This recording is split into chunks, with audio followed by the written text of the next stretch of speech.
Barakatah Yahweh, Barakatah Yahweh and Shai. All praise and glory to Yahweh, Ba'ashem Yahweh Shai, Ba'ashem Rikakadash. Now, this message from the so-called King Halassi from Ethiopia, he talked about the colored people of the United States. See,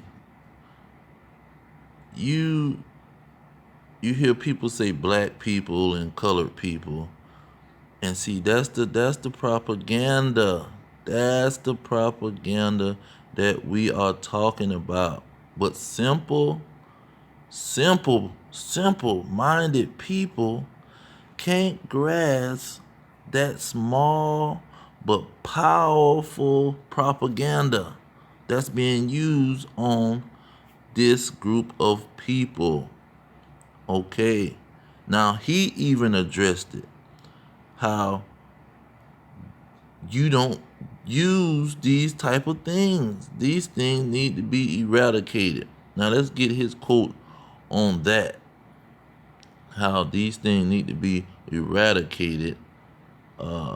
This terminology. His direct quote say, "I must say that black and white as forms of speech, as means of judging mankind, should be eliminated from human society." You see, they should be eliminated, because if you talking about race and color, it's pretty much one species. You see, you got one species. It's not different kind of humans. It's only one kind of human, but it's in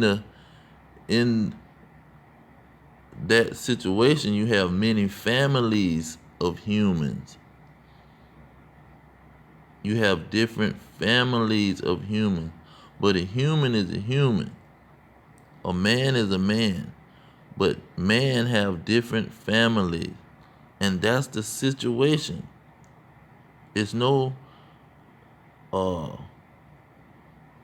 white human and a black human. No, it's different families on the earth, and everybody is the same when it comes to the being, the makeup of the differences of the makeup. But let's go into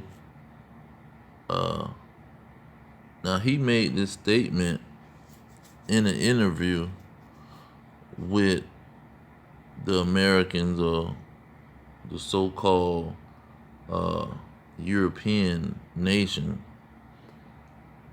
He was in an interview when he made the statement that black and white, those terms should be eliminated from the human society. So you got people keep using these words, black people, white people. Now in 1681, we got some information on that. Now in 1681, this Dr. Jacqueline,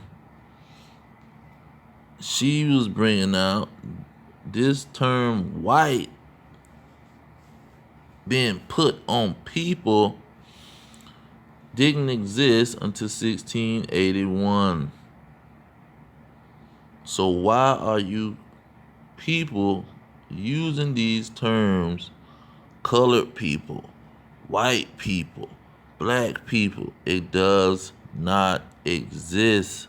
Somebody made it up. Somebody made it up as a social construct. They constructed this social term for the society to push their propaganda and their social engineering to engineer individuals in a certain state of mind. And it was all about hiding true identity of people. Let's talk in broad words. White and black people, they don't exist.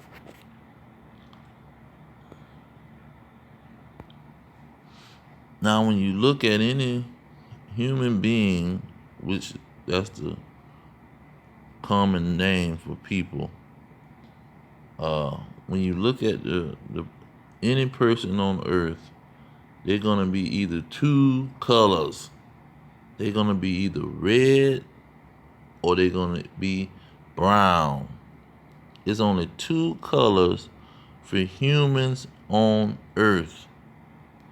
It's never gonna be a white person ever in your life that you're gonna see. It's never gonna be a black person in this world that you're gonna come across. Everybody is either red or brown. You see, and these individuals, they want to push this black and white narrative to get rid of identity. Because when you identify these red people, they're going to be a clear identification of something that they don't want you to know. And these brown people, they gonna know who they are due to the red people knowing who they are and due to them knowing who the red people are. You see? So just from that point of view, they don't want nobody knowing their nationality, and they don't want to even address the true colors of people. They don't even want to address it. They don't want it to be coming out of nobody's mouth. We need to have people calling these people white and these people black. You can't call people by their specific color that you're seeing on their skin with your two eyes. You're seeing it, but we don't want you to address it. We don't want it to be spoken in public. And that's the whole problem.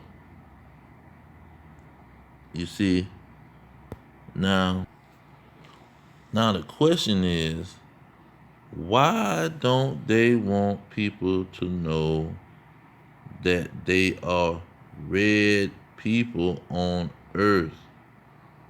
Who in 1681 wanted to push the narrative of white,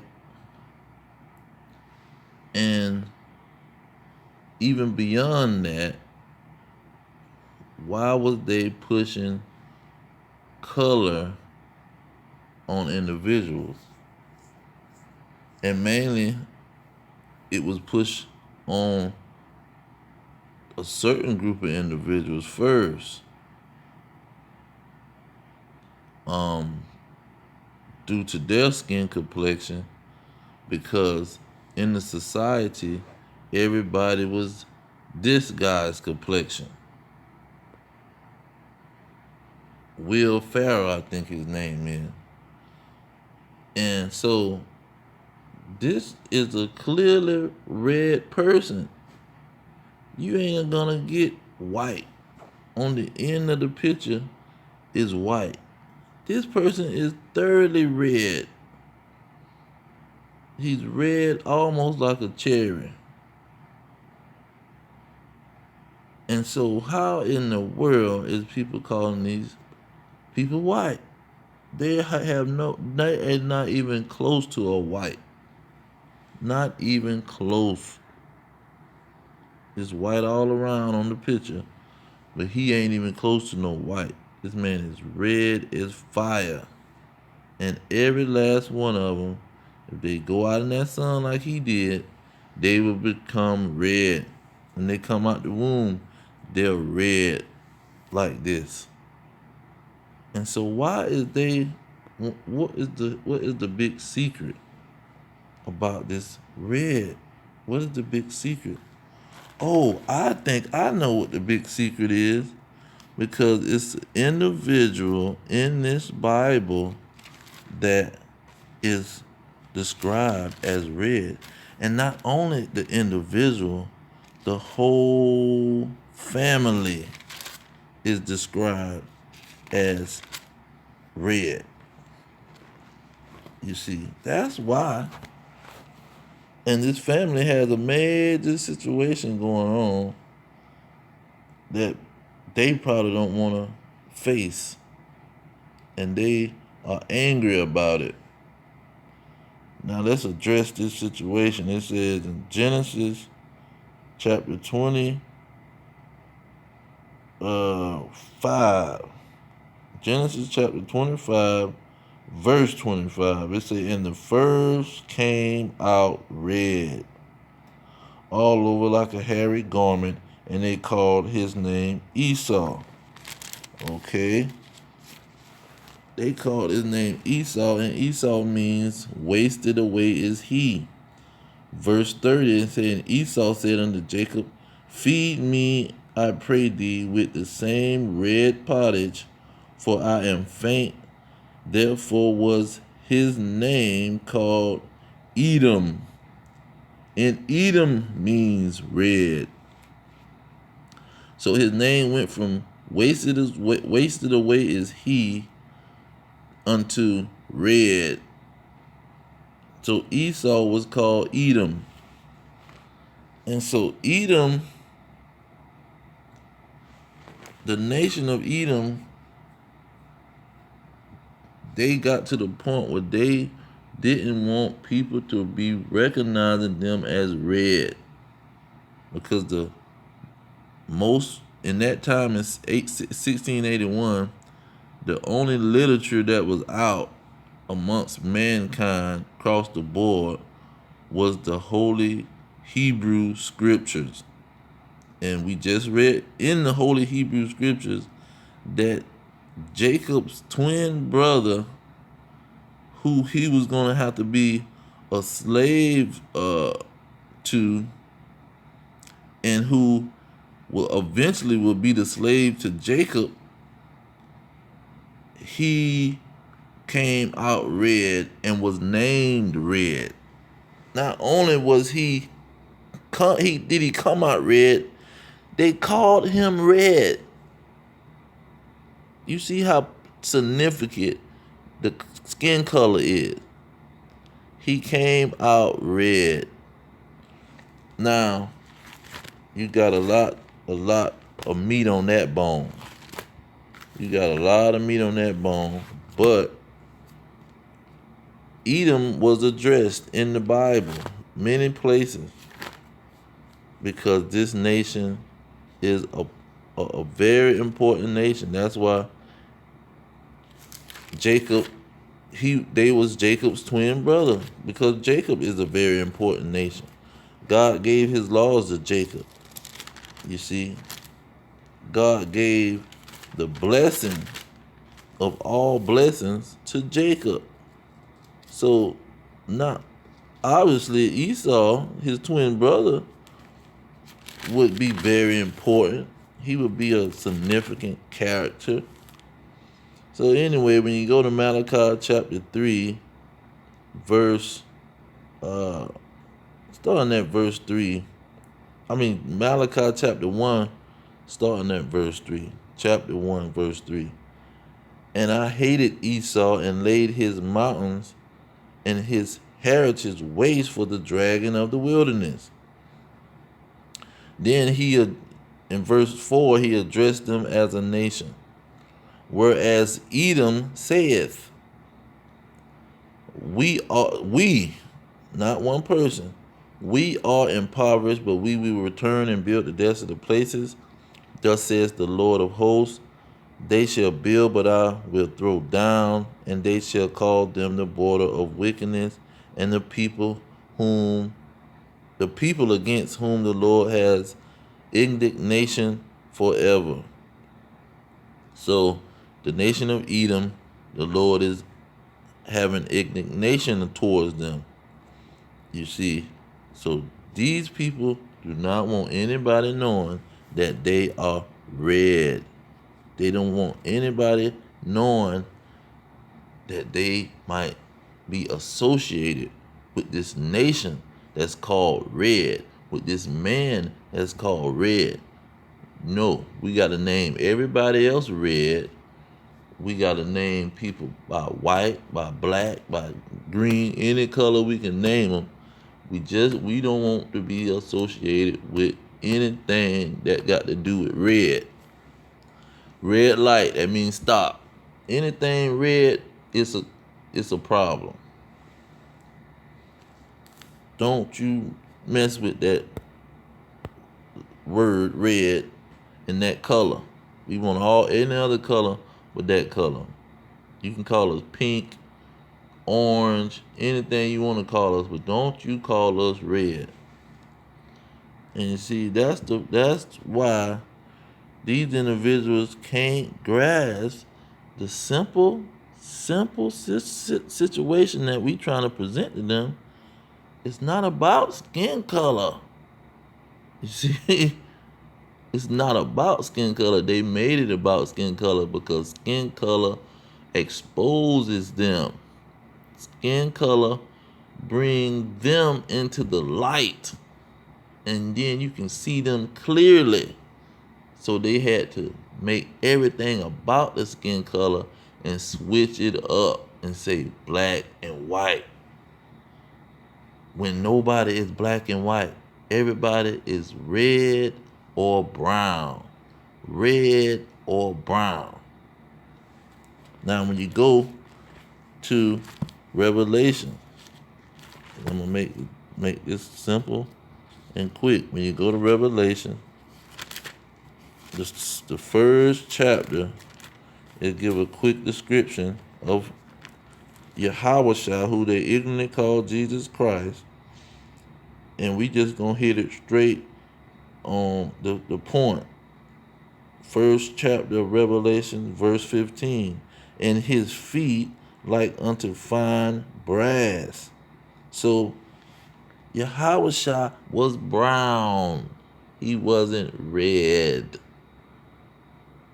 His feet was brass or bronze or brown. He was a brown man. And so they don't want you to be understanding that it's two types of people, two colors of people. It's a people that's red or it's a people that's brown. And most likely, if you're red, you come from the nation of Edom, the nation of the red man. You see, they don't want nobody to know these things. They don't want nobody to focus on these things because it's going to expose who they are. They are trying to hide. To deceive all the people of the world, they trying to hide. Now, I'm going to close it on Revelations 12 because that's what they trying to do. They trying to deceive the whole world. And if you're going to deceive the whole world, you can't let people know who you are. Now, when you go to 12, verse 3, it say, and there appeared another wonder in heaven, and behold, a great red dragon. A great red dragon. Okay? In verse 9, it say, and the great red dragon was cast out. That old serpent called the devil and Satan, which deceiveth the whole world. How can he deceive the whole world if people understanding that he is the red nation? Because when you go into this red dragon, it has 10 horns. 10 horns is kingdoms. And it names the kings in here. It lets you know what kings would be ruling when you go to Daniel it tells you what kings would be ruling. Those 10 kings would be coming out of the nation of the Romans and the Greeks. You see, and they were certified red people. And so they don't want you to know who this great red dragon is. They acting like it's a literal thing with something in heaven, some reptile flying in heaven. They want you to believe it's a real literal thing when they know all through the Bible, serpent and dragon is for means deceiver. A dragon is just another word for a serpent. And a serpent is used for people that is deceivers. In Matthew 23, Yahweh called those wicked Pharisees vipers. You see, snakes, and is used for a deceiver. They're subtle. They use trickery to defeat you. And so that's what this situation is all about. And these people wanna hide it at all costs because they will come to the light. And a fugitive running from the law, because that's what the nation of Israel is on earth, the law. You see, and that's what we was calling the red nation and the red peoples. When we saw them, we was calling them the law because this their time to rule. But see, our time is the rule is forever. So we are the real law. But I'm going to leave it there. All praise to Yahweh Ba'ashem Yahweh Shah Ba'ashem Kakadash. Double honors to the elders pushing the truth. Peace is the elect worldwide. The kingdom is at hand. Shalom.